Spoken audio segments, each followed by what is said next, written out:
কি দেখে টেম্পটিং লাগছে তো? কেউ ধরতেই পারবে না যে এই রান্নাটা করতে মাত্র 10 মিনিট সময় লাগে, তা আবার কোনো বাটাবাটির ঝামেলা ছাড়াই।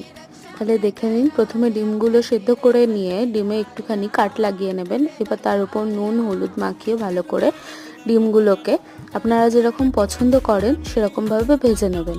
এবার একটা মাইক্রোওয়েভ প্রুফ পাত্রে আগে থেকে জল ঝরিয়ে রাখা টক দই, সর্ষে পোস্ত গুঁড়ো, পরিমাণ মতো নুন হলুদ আর কাঁচা সর্ষের তেল দিয়ে ভালো করে মিক্স করে নেবেন। দেখবেন যাতে কোনো লাম্পস না থাকে।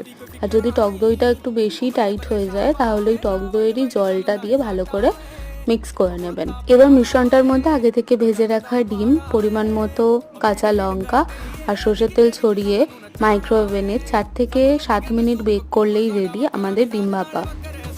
এবার অফিসের ব্যস্ত দিনের লাঞ্চটাও কিন্তু একদম জমে যাবে।